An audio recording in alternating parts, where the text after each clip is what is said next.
For the first 70 years of modern psychology, there was no formal rulebook.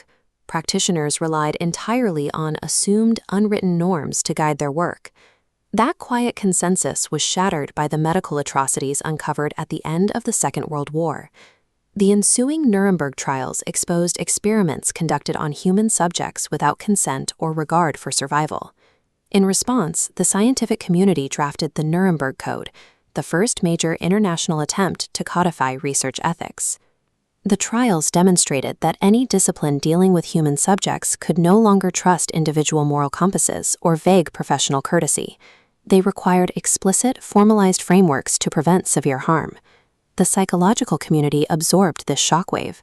They realized they had to transition away from traditional assumptions and begin engineering strict codified ethical systems. Ethics codes are frequently characterized as dry, bureaucratic checklists or static compliance documents. However, these documents function as living architectures of applied moral philosophy, engineered systems designed to systematically guide human behavior. Two dominant systems govern North American practice: the American Psychological Association Code, or APA, and the Canadian Psychological Association Code, the CPA. These are highly integrated scientific communities, sharing research, borders, and clinical challenges. Yet they use completely different philosophical mechanics to solve the exact same ethical dilemmas. To understand how these frameworks shape modern clinical practice, we have to deconstruct exactly how, when, and why they were built. Post-war American science was heavily grounded in empirical data and observable behavior, largely rejecting abstract philosophy in favor of measurable results. When the APA set out to create its very first formal code in 1953, it mirrored this data-driven environment. Instead of consulting moral philosophers, the committee used the critical incident method. They surveyed thousands of working psychologists, asking them to submit real-world examples of the ethical choices they had recently faced. This empirical methodology produced a framework deeply rooted in consequentialism and rule utilitarianism. In a clinical context, consequentialism evaluates the ethical value of an action primarily by weighing its potential costs against its expected benefits. To apply this, the APA code operates mechanically, using concrete, enforceable standards. These standards act as specific rules. They dictate behavior designed to maximize positive outcomes and minimize harm for the greatest number of people. The APA system relies on normative consensus. It is a structure of rules prescribing exactly what practitioners should do based on expected consequences. North of the border, Canada utilized the American APA code for decades, but by 1986, the Canadian Psychological Association decided to abandon the American model and construct a new code based on a vastly different methodology. Rather than cataloging past behavioral incidents, the CPA presented professionals with hypothetical dilemmas. They analyzed the written responses to expose the underlying moral reasoning practitioners used to resolve conflicts. This approach established a completely different philosophical bedrock, deontology. Unlike consequentialism, deontology operates on the belief that certain moral duties and human rights are absolute, regardless of the potential consequences or the broader social benefits. This philosophy is reflected in the defining feature of the CPA code, a four-tier hierarchy of principles. At its base is respect for the dignity of persons, sitting below responsible caring, integrity in relationships, and at the peak, responsibility to society. The CPA code does not offer a simple checklist of standards. It prescribes how to think. It demands active ethical reasoning, requiring clinicians to weigh conflicting values against a strict structural hierarchy. Placing the two models side by side exposes exactly how their differing philosophies resolve conflict in practice. The APA model functions as a binary, compliance-driven checklist. The CPA model operates as a weighted balancing act, testing competing moral values against the constraints of its pyramid. In the APA system, if a standard is violated, the action is deemed unethical by default. In the CPA system, if principles conflict, the higher principle categorically wins.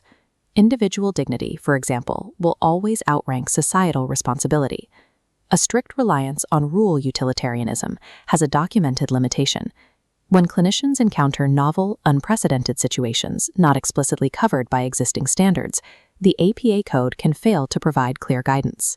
Both philosophical systems successfully regulate North American practice. However, they are built on rigid cultural assumptions that create critical friction when they are exported to a globalized world. Beyond North America, many developing nations are rapidly expanding their psychological infrastructure without formalized ethical regulations. This exposes a core tension in the globalization of the field. Both the APA and CPA codes are Western constructs, built entirely on the premise of individual autonomy. This individualistic focus often clashes directly with communitarian cultures. In many societies, family honor, spiritual guidance, and the concept of saving face heavily outweigh the Western ideal of individual transparency. Look at this excerpt from the research literature on transparency. It shows that in several Asian cultures, individuals often experience emotional problems as bringing disgrace to the entire family, making Western expectations of immediate self-disclosure completely inappropriate. Enforcing a strict Western rulebook on these nations functions as a form of epistemological imperialism, imposing a foreign moral architecture that ignores local cultural reality. These nations desperately need ethical codes to protect patients from harm, but they cannot simply copy-paste the APA or CPA models. The globalization of psychology requires a radically new framework, one that transcends Western-specific consequentialism and deontology to identify a universally shared moral bedrock. To resolve this global friction, the international community drafted the 2008 Universal Declaration of Ethical Principles for Psychologists. The Universal Declaration contains 0 enforceable standards or behavioral rules. It functions specifically as a meta-code, a foundational moral framework intended to serve as a shared starting point for localized ethics. Researchers derived it by distilling thousands of years of diverse global philosophical documents down into just 4 universally agreed-upon principles. This meta-code acts as a structural blueprint.